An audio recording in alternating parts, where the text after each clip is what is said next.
Bom, maravilha, pessoal. Vamos dar continuidade a essa aula do módulo 7, né? Ainda falando de poesia. Ok, então falei para vocês, eu já dei um spoiler aí, né? Sobre a poesia e suas separações silábicas.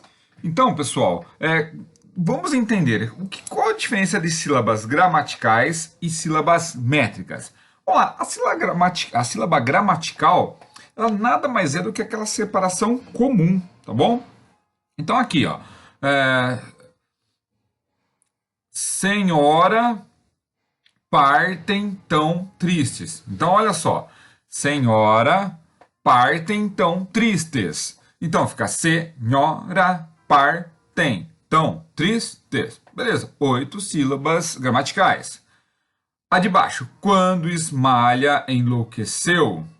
Então fica quando esmalha enlouqueceu. Pode ver, sílabas normais, comuns. Quando a gente fala em sílabas métricas, então eu estou falando de sílabas poéticas. Essas sílabas poéticas, elas têm ritmo, elas são mais sonoras, são mais musicais, né? Vamos ver como que são essas sílabas métricas. As métricas, olha só, as métricas, elas têm algumas características peculiares. Bom, vamos lá, pessoal. Vejam, olha só. Senhora partem tão tristes. Por que parou no tris? Por que eu conto 7 sílabas métricas e não 8 como as gramaticais? Primeiro, uma das regras básicas é que eu faço a divisão silábica contando até a última palavra tônica. Ou seja, a última palavra, e nessa última palavra eu conto até a sílaba tônica. Então, ó, senhora partem então tristes. Pode ver que da palavra tristes, a sílaba mais tônica é o tris. Então, eu não conto tes, eu elimino tes. Então, eu digo que esse verso ele tem 8 sílabas gramaticais e 7 sílabas métricas. Vamos ver um outro exemplo aqui, pessoal. Quando esmalha enlouqueceu. Veja que ela tem 9 sílabas gramaticais. Porém, métricas ela tem 7. Por quê? Porque eu pego, quando o final de uma palavra termina com vogal e a outra começa com vogal, eu emendo, porque ela é sonora. Olha só. Quando esmalha enlouqueceu. Quando esmalha enlouqueceu. Então, por que então o seu eu conto aqui? Por que o seu eu conto como sílaba métrica? Porque o seu, ela é tônica, diferente do verso que fica logo acima. Tristes. O tes ele não é tônico. Embaixo, o seu ele é tônico. Então, eu conto ele como sílabas poéticas. Pode ver que, então, aqui, pessoal, eu emendo. Tá? O do e o is, porque termina com vogal e a próxima palavra começa com vogal. O lia termina com vogal, a próxima palavra começa com vogal. Galera, mas presta atenção numa coisa. Eu só posso emendar uma vogal com a outra se elas não forem, por exemplo, tônicas. Porque se o is do esmalha fosse tônica, se o end enlouqueceu fosse tônica, eu não poderia emendar uma palavra a outra, tá bom? Beleza? Vamos lá então, dar continuidade.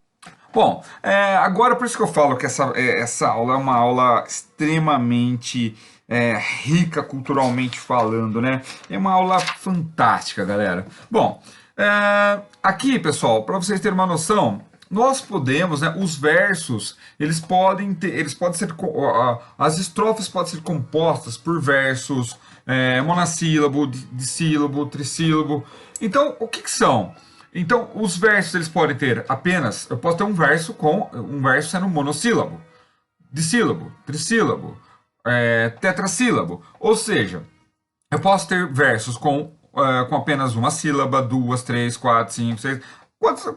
Os mais comuns são até 12 sílabas, os mais convencionais, tá?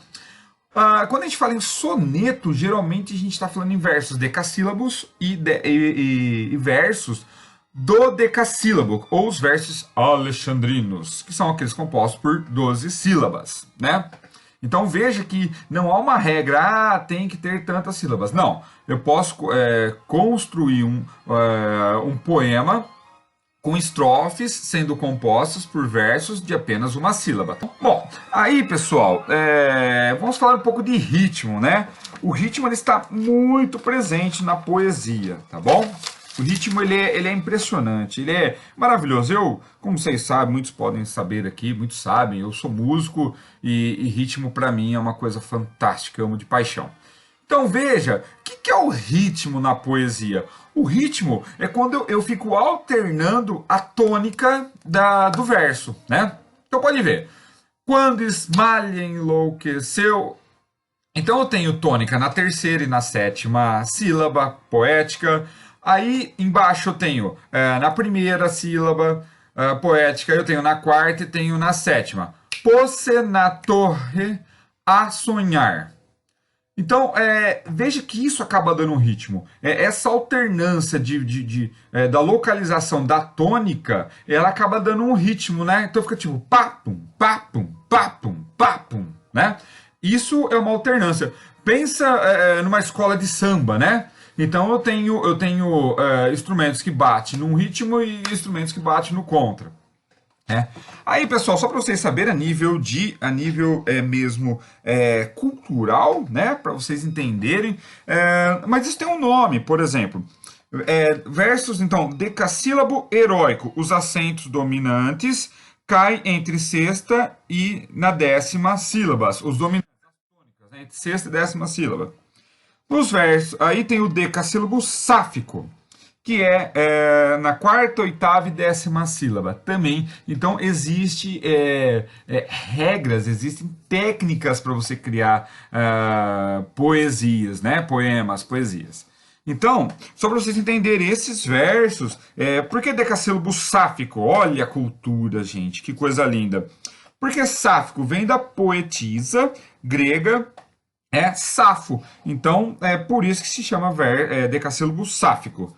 Então, as tônicas estão na quarta, oitava e décima sílabas, tá bom? Continuando, dando continuidade. Aí, pessoal, para vocês entenderem isso na prática. De tudo ao meu amor, serei atento. Olha de baixo. Que mesmo em face do maior encanto. Então, assim, ó, isso gera um ritmo. Quando a gente fala rápido, isso gera um ritmo. Então, de tudo ao meu amor serei tento, que mesmo em face do maior encanto. Então, quando a gente faz isso mais lento, a gente percebe, né? A gente percebe as tônicas. E quando a gente faz isso rápido, isso vira algo rítmico. Bom, galera, espero que vocês tenham aprendido. É lógico, vai causar um pouquinho de dúvida para fazer a escansão. Agora são fazer atividades, não tem que fazer a metrificação, a escansão, tá? Pode me chamar, eu estou no horário aqui da aula para tirar dúvidas. Se vocês mandarem depois da aula, eu peço um pouquinho de paciência que eu vou responder, tá? Mas como eu dou aula em outras instituições, eu também não consigo responder talvez no mesmo momento, tá bom? Então façam as atividades da página 1, 2, 3. Façam as atividades 1, 2, 3 das páginas 73, 74. Façam os testes da página 75 e a tarefa para a próxima quinta, tarefa 1, 2, 3, da página 76. Um grande abraço, fiquem todos muito bem com seus familiares e cuidem-se, protejam-se, que logo estaremos ao vivo. Abraços, gente!